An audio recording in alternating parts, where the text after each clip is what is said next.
کابل سے لے کر طرابلس تک اسلام کا جھنڈا لہرانے والا فاروق اعظم، سبحان اللہ، اللہ اکبر، 900 جامع مسجدیں، 9000 بڑی چھوٹی مسجدیں بنانے والا فاروق اعظم رضی اللہ تعالیٰ عنہ، اللہ، جس کے دور خلافت میں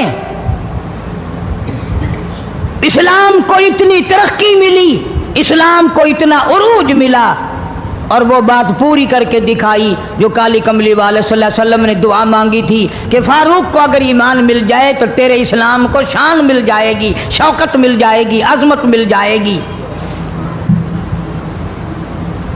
عظمت بن کے دکھایا، اور محبت کا معیار عرض کر دیا، وجعل موتنا فی بلد محمد صلی اللہ علیہ وسلم۔ مولا او میرے پروردگار، مدینے کی موت عطا فرما، یار کے شہر کی موت عطا فرما۔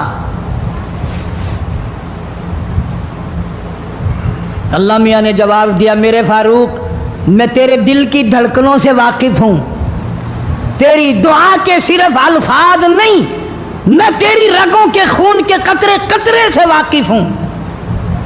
تجھے تو دفن کے لیے ایسی جگہ دوں گا بالکل اپنے محبوب کریم صلی اللہ علیہ وسلم کے بغل میں، برابر میں۔ کیوں؟ میرے محبوب کو بھی تجھ سے بڑی محبت ہے، اتنا قریب تجھے قبر کی جگہ دوں گا، جب اس کا دل کرے وہ تجھے دیکھ لے، جب تیرا دل کرے تو دیدار کر لے۔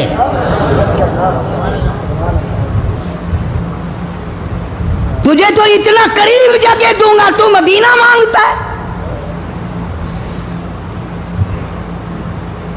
اور فرمایا فاروق تجھے ایسی موت دوں گا،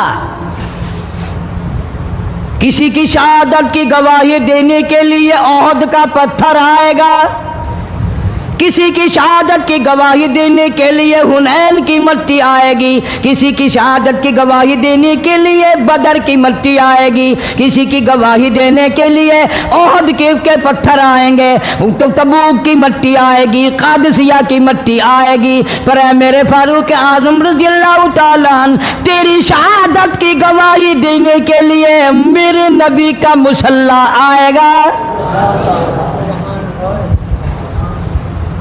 تیری شہادت کی گواہی دینے کے لیے فجر کی نماز آئے گی۔ جب میرا قہر جوش میں آئے گا، پھر ایک دو کو نہیں، پھر بستی کی بستی، ملک کے ملک اجاڑ کے رکھ دوں گا۔ افلم یہد لہم کم اہلکنا قبلہم من القرون،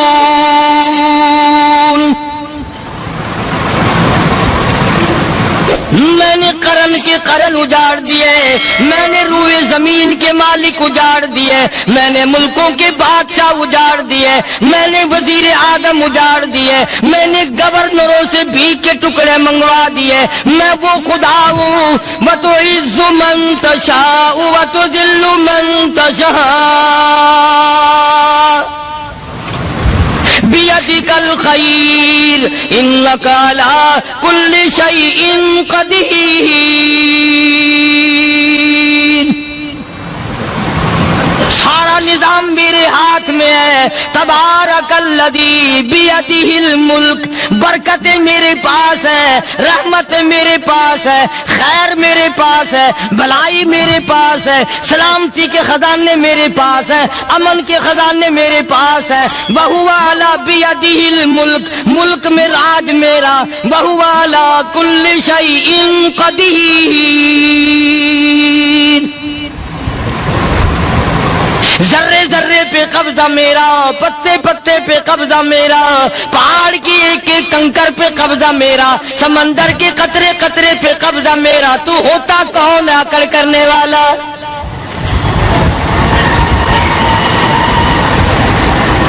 غور نہیں کرتے، سوچتے نہیں ہیں کہ کلام الہی ہمیں کیا بتانا چاہتا ہے۔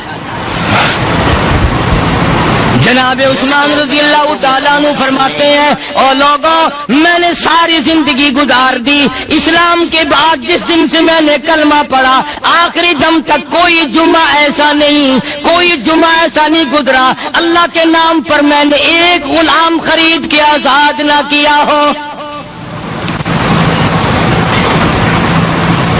پہلے لوگ بھی جمعے کے دن درود پاک کی کثرت کرتے تھے، خیرات کیا کرتے تھے کہ 8 دن کا کفارہ ہو جائے،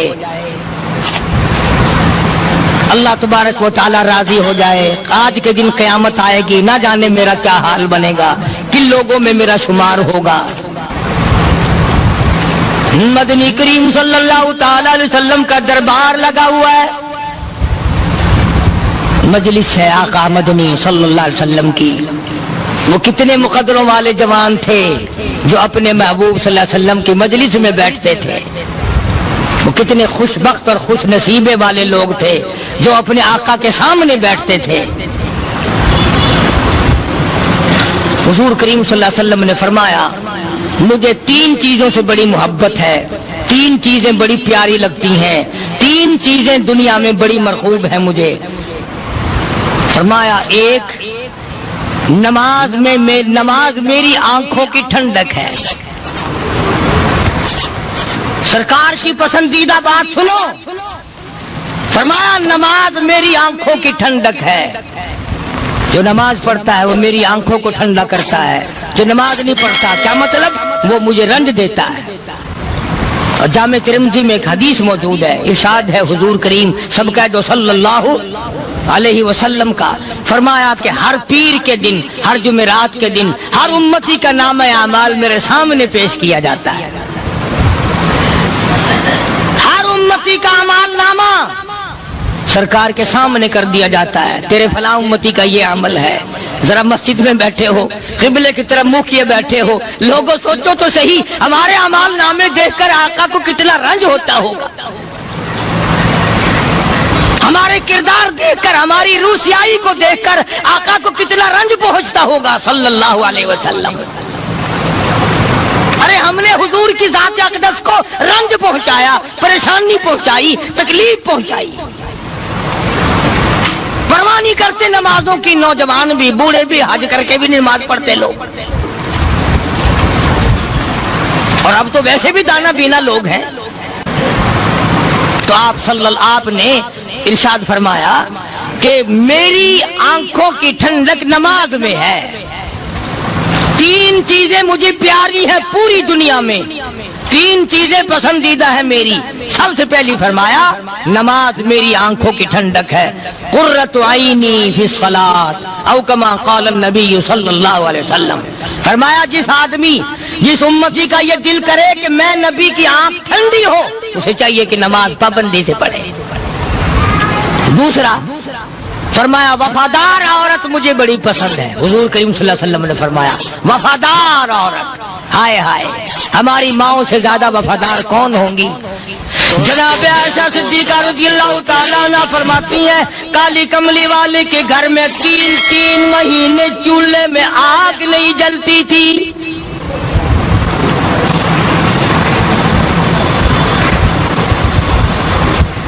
دوسروں کے واسطے ہے سیم و زر و گوہر، اور اپنا یہ حال ہے کہ چولہا ہے بجھا ہوا۔ جناب عائشہ صدیقہ رضی اللہ تعالیٰ عنہ فرماتی ہیں ہمیں 24 گھنٹے میں 1 پانی کا پیالہ اور 1 کھجور کا دانہ ملا کرتا تھا۔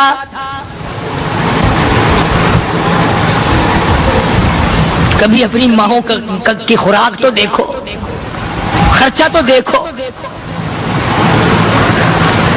اور اگلی بات سنو تو حیران ہو جاؤ۔ جناب عائشہ صدیقہ رضی اللہ تعالیٰ عنہ فرماتی ہیں اس پیالے اور کھجور کی قدر بھی تب ہوئی جب وہ بھی نہ ملی۔ پیسوں کو برباد کرنے والوں، بے قدری کرنے والوں، ذرا سوچو تو صحیح کہ کیا گھر ہے محمد عربی سب کہہ دو صلی اللہ علیہ وسلم کا۔ اسی گھر سے خیر و برکت ملی صحابہ کرام کو، لیکن دنیا نہ تھی، بلڈنگ نہ تھی، کوٹھی نہ تھی، بنگلہ نہ تھا، چہل پہل نہ تھی۔ اچھا ایک بات اور آج یاد کر کے لے جاؤ، یہ تو مجبوری ہوئی نا، یہ تو ایک مجبوری ہوئی، پریشانی ہوئی، محتاجی ہوئی کہ پانی کا 1 پیالہ اور 1 کھجور کا دانہ ملتا تھا۔ اور اگلی بات سنو تو حیران ہو جاؤ، مجبوری اور چیز ہے، اختیار سے کرنا اور چیز ہے.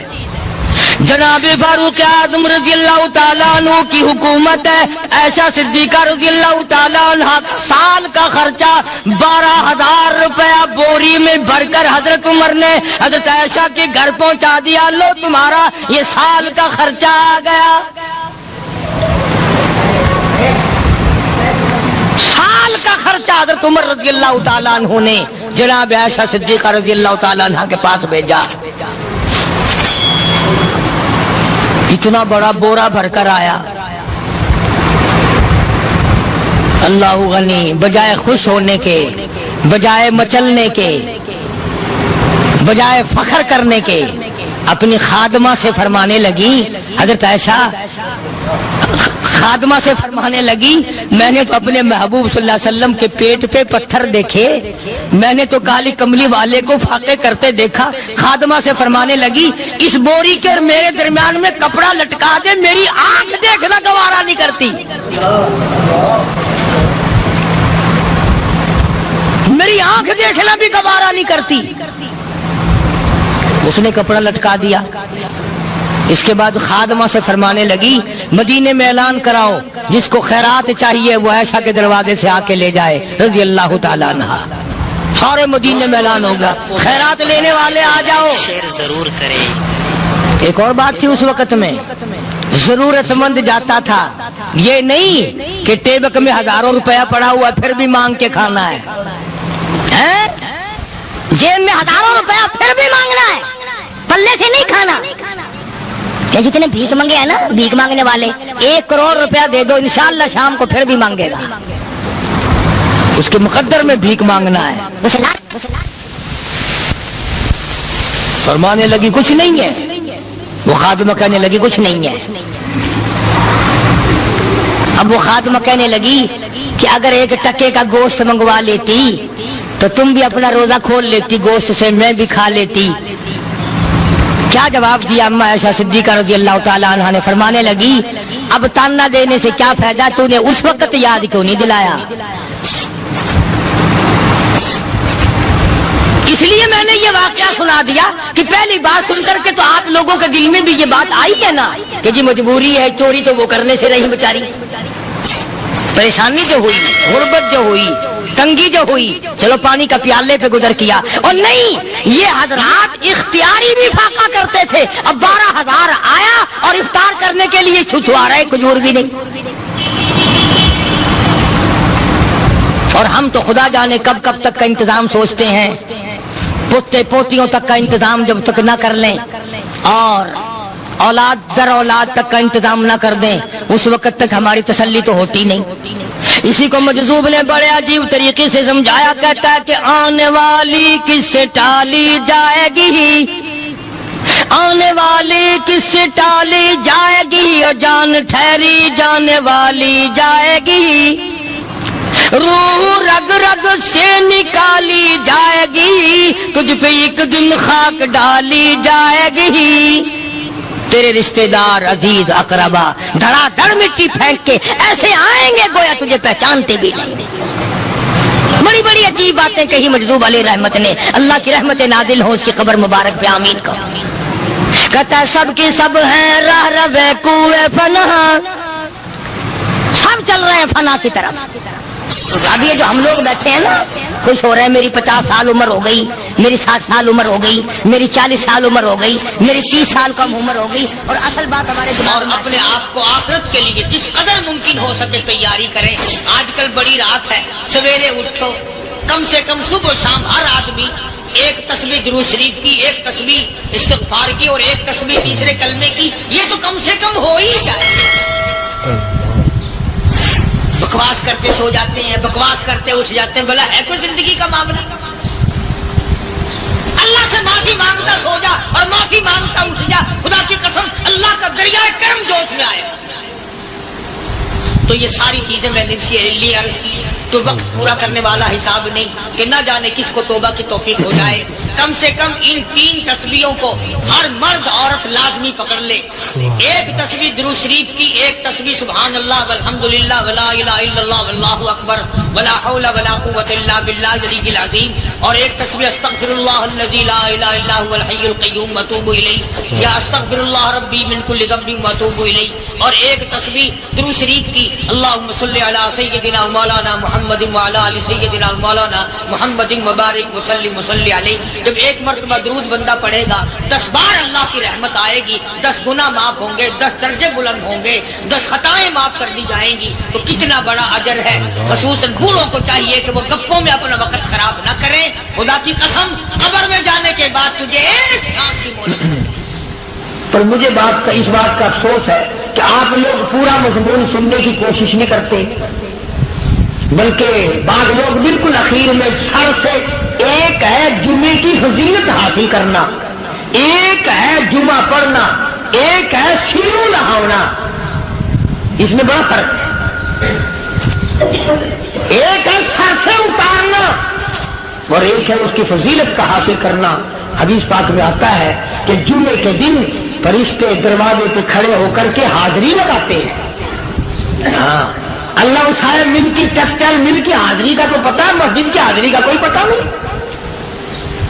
اگر دیر ہو جائے تو وہ گیٹ کیپر واپسی کر سکتا ہے، اگر دیر میں آیا تو یہ فرشتہ نہیں کہتا، لانتی ہوا پیچھے سے۔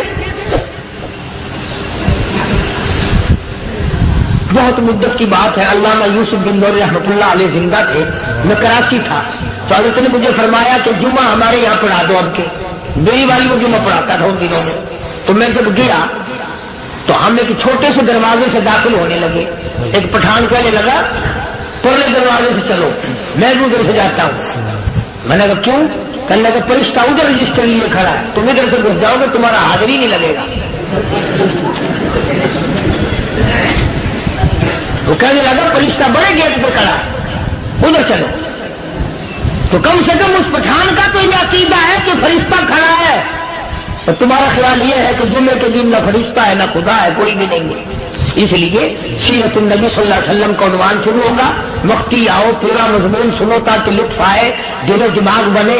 اور عقیدہ میں نے تمہیں بتا دیا، لا الہ الا اللہ، خدا کے سوا الہ کوئی نہیں، مشکل کشا کوئی نہیں، پیدا کرنے والا کوئی نہیں، فصل میں، دکان میں، کارخانے میں اس کے سوا برکت دینے والا کوئی نہیں۔ اور یہ بات بتائی کس نے؟ محمد الرسول اللہ صلی اللہ علیہ وسلم، ہمارے نبی حضرت محمد الرسول اللہ صلی اللہ علیہ وسلم نے ہمیں یہ بات بتائی۔ خدا کے بعد خدا کوئی نہیں، مصطفیٰ کے بعد نبی کوئی نہیں، حضور صلی اللہ علیہ وسلم کے بعد کوئی کسی قسم کا جو نبوت کا دعویٰ کرے وہ کافر ہے، دجال ہے، بے ایمان ہے، وہ خنزیر سے بدتر ہے جو میرے آقا کے ختم نبوت کے تاج کو ہاتھ لگائے گا۔ فرمایا لہم قلوب لا یفقہون بہا، اللہ پاک جل شانہ فرماتے ہیں جس کا دل قرآن کریم سمجھنے کا عادی نہیں، لہم قلوب لا یفقہون بہا، جس کا دل قرآن سمجھنے کے لیے تیار نہیں، وَلَهُمْ أَعْيُنٌ لَا يُبْصِرُونَ بِهَا، جس کا کان اللہ کا قرآن سننے کے لیے تیار نہیں، أَمْ لَهُمْ آذَانٌ لَا يَسْمَعُونَ بِهَا، ام لہم آذان یسمعون بہا، جس کا کان خدا کا قرآن سننے کو تیار نہیں۔ خدائی فیصلہ سنو، اللہ کے قرآن کا فیصلہ سنو، اللہ کے کلام کا فیصلہ سنو۔ جس کا کان میرا کلام سننے کے لیے تیار نہیں، جس کو میرا قرآن سن کے مزہ نہیں آتا، جس کو میرا کلام سن کے حلاوت نہیں آتی، جس کو میرا کلام سن کے لذت نہیں آتی، جس کی روح تازی نہیں ہوتی، جس کو لطف نہیں آتا، جس کو کیف نہیں آتا، جس کو سرور نہیں آتا، جو میرا قرآن سننے کو تیار نہیں، جو میرا قرآن آنکھوں سے دیکھنے کو تیار نہیں، جو میرا قرآن سننے سمجھنے کے لیے تیار نہیں، آؤ پھر خدائی فیصلہ سنو۔ فرمایا اولئک کالانعام،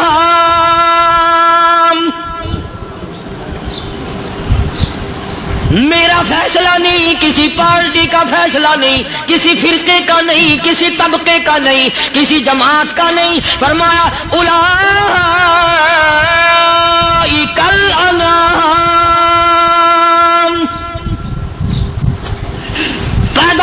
والا مالک و خالق کہتا ہے مجھے اپنی کبریائی کی قسم یہ سارے جانور ہیں،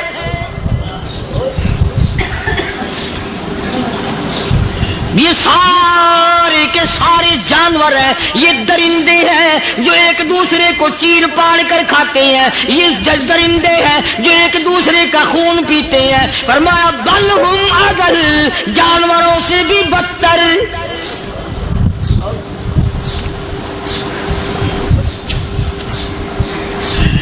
جس کے دل میں قرآن سن کر ترس نہیں، جس دل میں رحم نہیں، اپنے سے کمزور دیکھ کر جس کے دل میں شفقت نہیں، مہربانی کا مادہ نہیں، فرمایا وہ کوئی بندہ ہے، وہ تو جانور ہے۔ اور خدا قسم میں آ گیا، فرمایا بل ہم اضل، اس سے بھی بدتر۔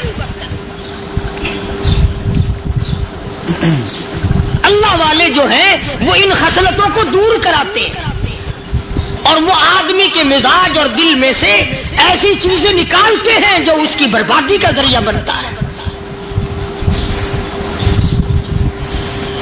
دل کی بیماریوں کا کسی کو فکر نہیں، بخار ہو جائے آپ چڑھ جائے آپ کو پتہ چل جاتا ہے، نزلہ ہو جائے آپ کو پتہ چل جاتا ہے، کھانسی ہو جائے پتہ چل جاتا ہے، دل کی بیماریوں کا کیا پتہ چلے؟ صحابہ اکرام رضوان اللہ تعالی علیہ مجمعین کی جماعت کے اللہ پاک کے محبوب حضرت محمد الرسول اللہ صلی اللہ تعالی علیہ وسلم نے دلوں کی صفائی کی۔ پہلے لوگ جھونپڑیوں میں کچے کوٹھوں میں رہتے تھے، نہ اتنی صفائی تھی نہ اتنی ترقی تھی۔ آج برتنوں کی صفائی دیکھو، کپڑوں کی صفائی دیکھو، مکان کی صفائی دیکھو، رات دن بس اسی دھندے میں لگے ہوئے، سارا دن برتن دھونے سے فرصت نہیں، سارا دن کپڑوں کے بناؤ اور سنوار میں فرصت نہیں۔ تو اللہ والے ایسے موقع پر بڑی عجیب بات کہتے ہیں، وہی مجذوب ہے، مجذوب علی رحمت کہتے ہیں بظاہر تو ہر شے میں بے حد صفائی، بظاہر تو ہر شے میں بے حد صفائی، مگر دل میں ہے گندگی انتہائی۔ بظاہر تو ہر شے میں چہرے کی صفائی، بدن کی صفائی، نہ جانے کتنی قسم کا صابن ہے، نہ جانے کتنی قسم کے پاؤڈر ہیں، نہ جانے کتنی قسم کے شیمپو ہیں، نہ جانے کتنی قسم کے کپڑے ہیں، کیا چال ڈھال ہے، کیا نئے نئے ڈیزائن ہے۔ مجذوب کہتا سب کچھ دیکھ لیا، بظاہر تو ہر شے میں بے حد صفائی، مگر دل میں ہے گندگی انتہائی۔ جس یار کی بیٹھک میں بیٹھ کے کھانا کھایا، جس رشتہ دار کی بیٹھک میں بیٹھ کے کھانا کھایا، اسی کی بہن کو دیکھ کر آبرو پہ ڈاکہ ڈالنے کا پروگرام ہے۔ جس دوست کے گھر میں بیٹھ کے کھانا کھایا، اسی دوست کی بیوی کی عزت لوٹنے کا پروگرام ہے۔ پرانے زمانے میں اب بھی دلی جیسے شہر میں اگر دعوت کی جاتی ہے تو وہاں ایک تشتری میں نمک آتا ہے سب سے پہلے۔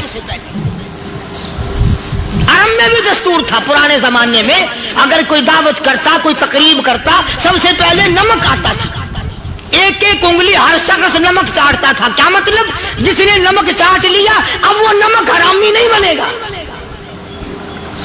اس گھر میں چوری کرنا، اس گھر کی آبرو کا غلط تصور لانا، اس گھر کے مال میں خیانت کرنا وہ حرام سمجھتا تھا جس گھر کا میں نے نمک چکھ لیا۔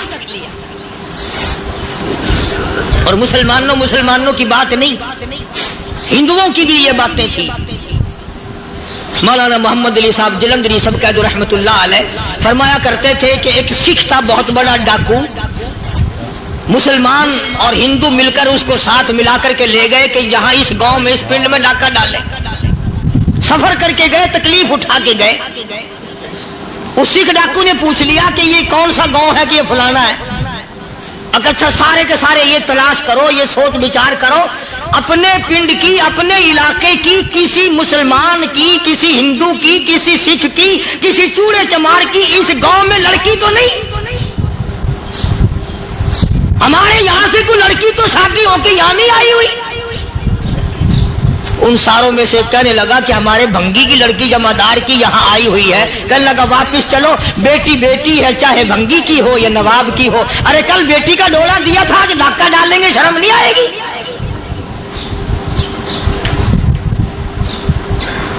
آج وہ تصور کہاں چلے گئے اور ہم سب روتے پھرتے ہیں, سکون نہیں, سکون نہیں, اطمینان نہیں. ارے اطمینان آئے گا کیسے؟ ہمارے دل بے ایمان ہے, نیتیں خراب ہے, آئے گا کہاں سے؟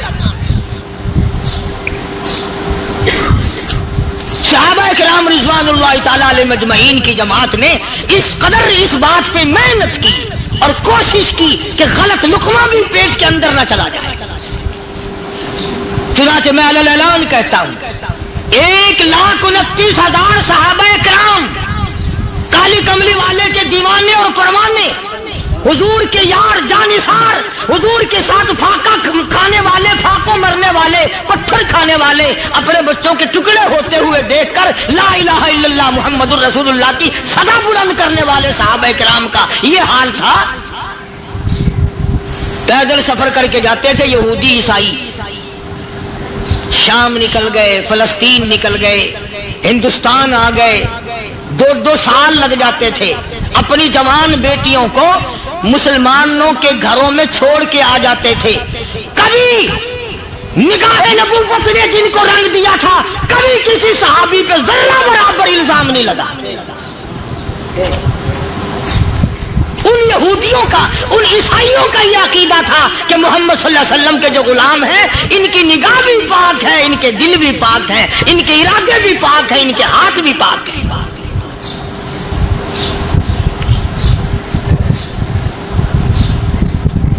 مصر کے گورنر نے, مصر کے جنرل کرنل نے خط لکھا سیدنا فاروق اعظم رضی اللہ تعالی عنہ کی خدمت میں. دور خلافت ہے حضرت فاروق اعظم کا. کیا خط لکھا کہ حضور مجھے کافی وقت گزر گیا ہے اور فلاں علاقے میں آپ کے حکم سے ہم نے جانا ہے اور راستہ صرف ایک ہے اور اس راستے میں جال بچھا دیا گیا. اب مجھے مشورہ دیں, میں کیا کروں, حکم دیں مجھے.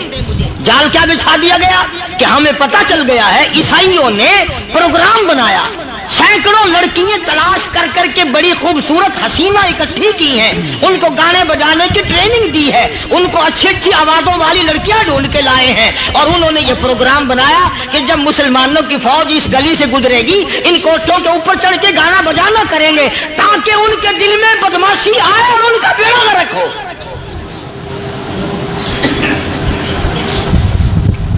کبھی کافر کا یہ عقیدہ تھا کہ مسلمان کا دل بگڑا تو یہ گیا, اس کی نیت میں خرابی آئی اور یہ تباہ ہوا.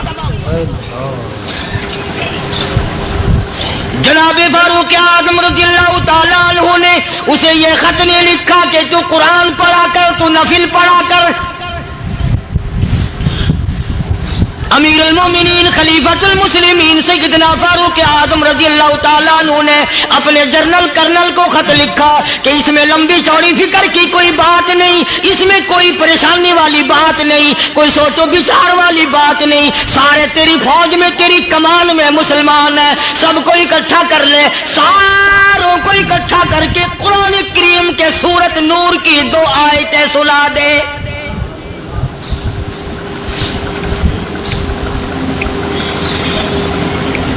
یہ بھی نہیں فرمایا کہ سزا سناؤ, اتنے کوڑے لگیں گے, جو خلاف کرے گا یوں قید ہوگی, یہ کورٹ مارشل کر دیا جائے گا, کچھ نہیں.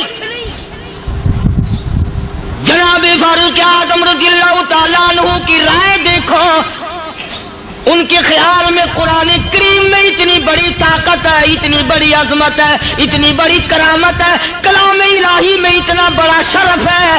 اعلان کر دیا, فرمایا اپنے کرنل کو ساری فوج کو, لشکر کو اکٹھا کر کے قرآن کریم کی فلاں فلاں آیت سنا دے.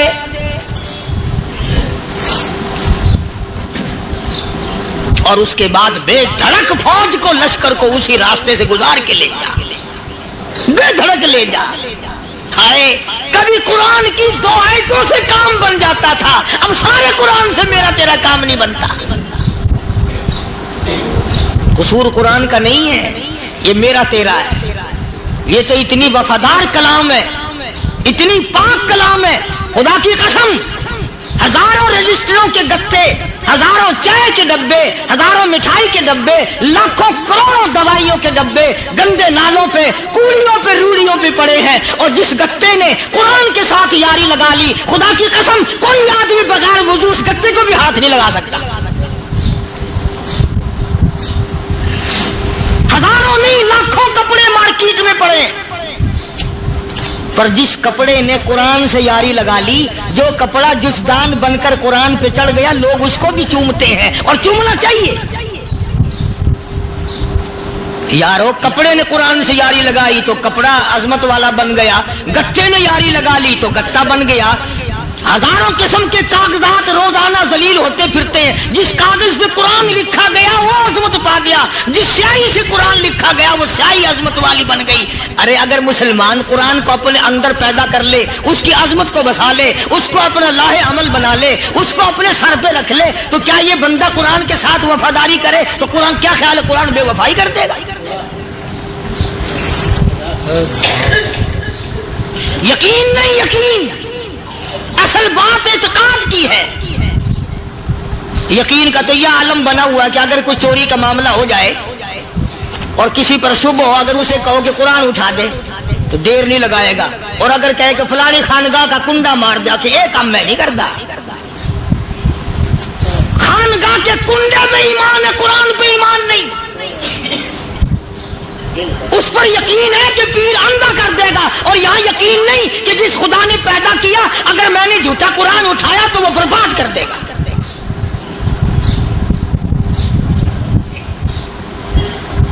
عجیب عجیب لوگ۔ چنانچہ مصر کے کرنل نے، مصر کے جنرل نے ساری فوج کو اکٹھا کر لیا۔ اس نے بھی یہ بات تو نہیں کہی کہ فاروق اعظم کو دوبارہ خط لکھتا کہ حضرت یہ تو 2 آیتیں آپ نے لکھی، یہ تو سارا قرآن روز پڑھتے ہیں، پر بنے گا کیا؟ جیسے فاروق اعظم کا یقین تھا، فاروق اعظم کی فوج کے کرنل کا بھی یقین ہے، فاروق اعظم کے فوج کے جنرل کا بھی یقین ہے۔ اس نے ساری فوج کو اکٹھا کیا، لشکر کو جمع کیا، اور اس کے بعد کہنے لگا قل للمؤمنین یغضوا من ابصارکم وَيَحْفَظُوا فُرُوجَهُمْ ذَلِكَ أَزْكَىٰ لَهُمْ إِنَّ اللَّهَ خَبِيرٌ بِمَا يَصْنَعُونَ۔ او لوگو، خدا تمہیں کہتا ہے اپنی آنکھوں کی حفاظت کرو، اگر تمہاری نظریں غلط جگہ پڑی اپنی عزت کی حفاظت کرو، اپنی آبرو کی حفاظت کرو، اگر غلط نظریں پڑی، غلط استعمال ہوئی، ان اللہ خبیر بما یصنعون۔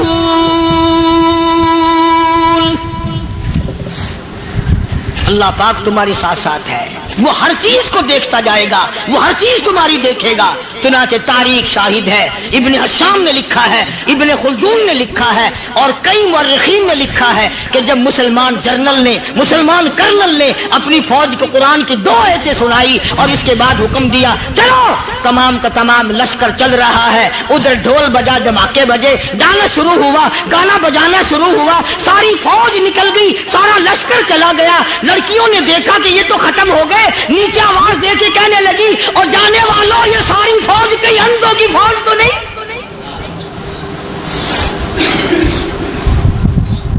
یہ حسن کا نظارہ اور یہ ڈانس اور یہ آواز، ہم ناچ ناچ کے تھک گئی، کوئی سر نہیں اٹھاتا۔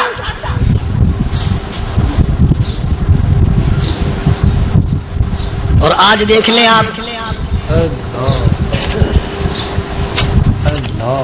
ہر گھر کے اوپر وہ لگا ہوا ہے ایریل، لعنت کا ایریل لگا ہوا ہے، لعنت کا ایریل۔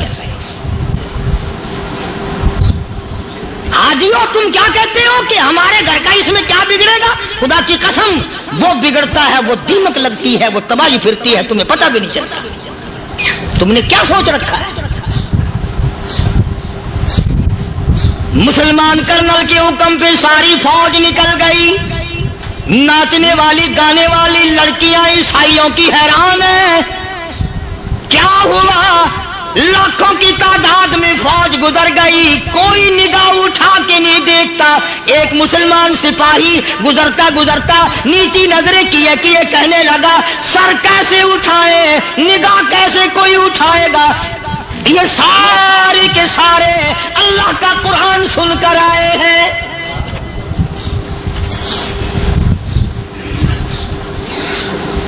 کیسے کوئی نگاہ اٹھائے گا، کیسے کوئی سر کو اٹھائے گا؟ یہ سارے کے سارے اللہ کا قرآن سن کر آئے ہیں۔ ان کا عمل ہوا نا قرآن پہ، ان کے عمل کا کتنا بڑا اثر پڑا۔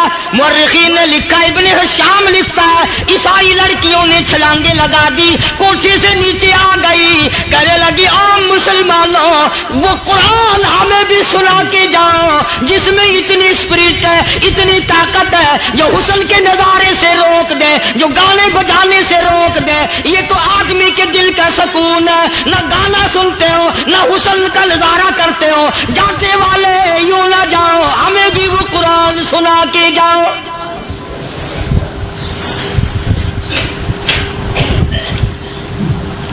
اس قرآن میں کتنی بڑی طاقت ہے، وہ کتنی عظمت ہوگی اس میں، اس کلام میں کتنی برکت ہوگی، جس کلام میں یہ تاثیر ہے کہ وہ ایسی ایسی چیزوں سے روک دیتا ہے۔ چنانچہ ایک مسلمان سپاہی چلتا بھی جاتا ہے اور کہنے لگا وَقُلْ لِلْمُؤْمِنِينَ وَقُلْ لِلْمُؤْمِنِينَ، قرآن کی آیت پڑھ کے سنائی، سینکڑوں نہیں بے شمار لڑکیاں ایک مسلمان کی زبان سے اللہ کا قرآن سن کے کہنے لگی اور جانے والوں چھوڑ کے نہ جاؤ، ہمیں بھی کلمہ پڑھاؤ۔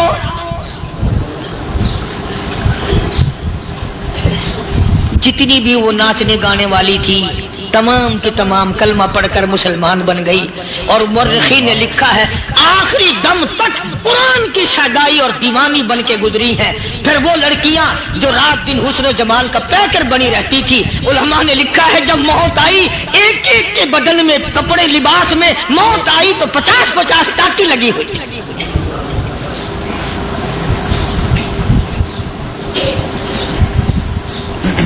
بظاہر تو آج بھی بڑی جھاڑا پنجی ہے، بڑی صفائی ہے، بڑی دوڑ دھوپ ہے۔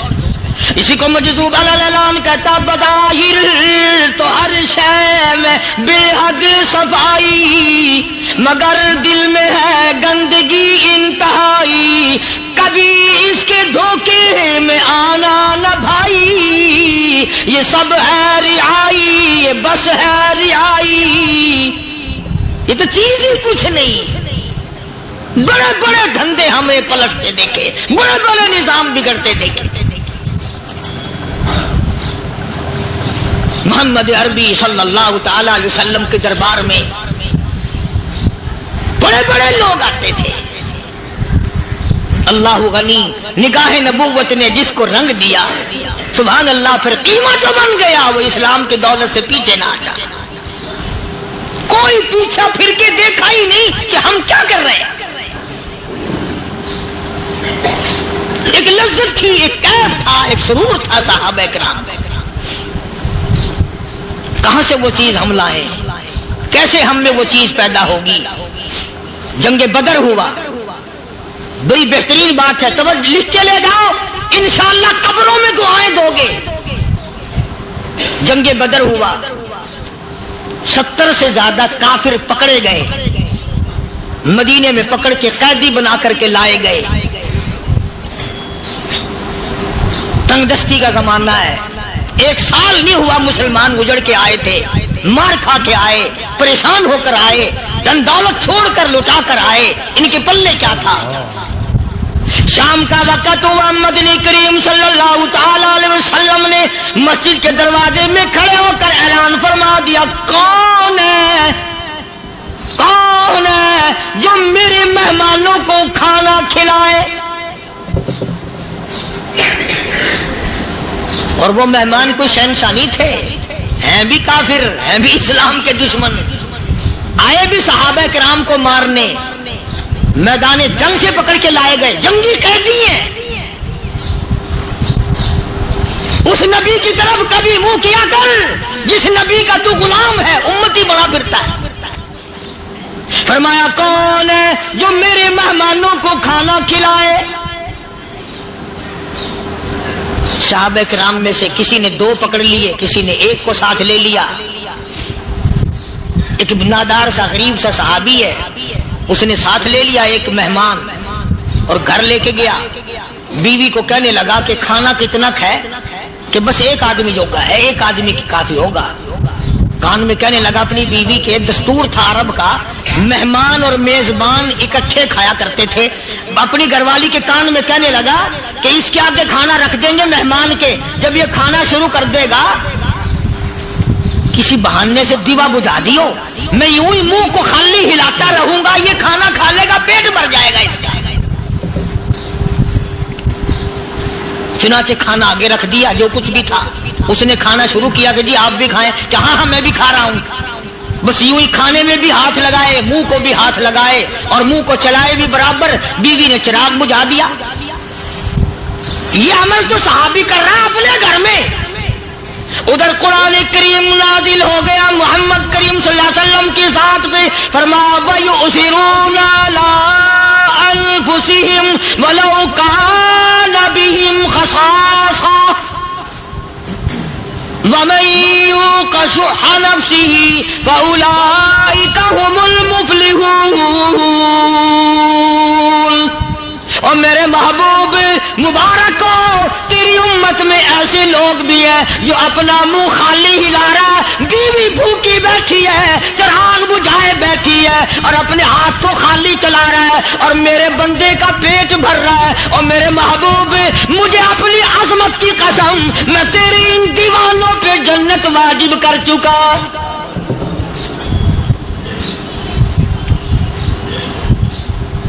اب حضور صلی اللہ علیہ وسلم نے تو ان کو نہیں سکھایا تھا کہ تو جا کے ایسا کرنا، قدرتی مزاج ایسا بنا دیا تھا۔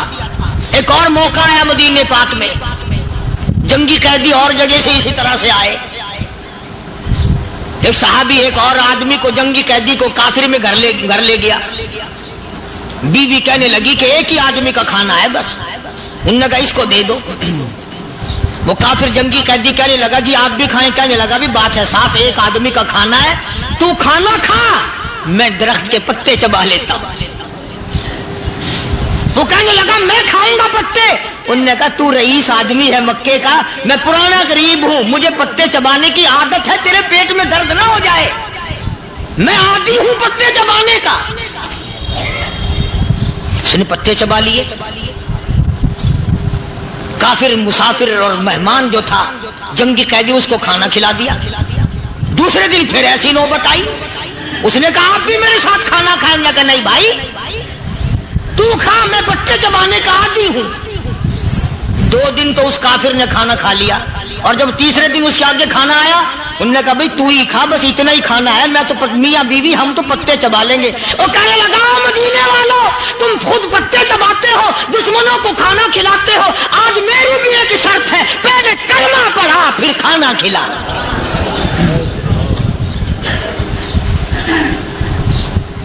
آج میری بھی ایک شرط ہے۔ 2 دن کے عمل نے کفر کو مٹا دیا، اسلام چمک گیا۔ 2 دن کے عمل نے، میرا تیرا 60 سال کا عمل ہے، کبھی کسی کافر کو مسلمان بنایا؟ الٹے ہی کام، ہر غلط، ہر معاملہ الٹا ہی ہے۔ ہر آدمی بیزار ہوتا ہے، یار دین تو کچھ نہیں، یار اسلام کچھ نہیں، یارو ایمان کچھ نہیں۔ اسی کو قرآن کریم نے للکار کے آواز دے کے فرما دیا لوگوں ایسی گڑبڑ نہ کرو ورنہ میں وہ خدا ہوں فأخذتكم الصاعقة وأنتم تنظرون۔ جبریل امین نے ایک چیخ ماری، ساری قوم کے جگر پھٹ گئے۔ میں وہ خدا ہوں، لا تركضوا وارجعوا إلى ما أترفتم فيه ومساكنكم لعلكم تسألون۔ لوگ مکان چھوڑ کے بھاگتے ہیں،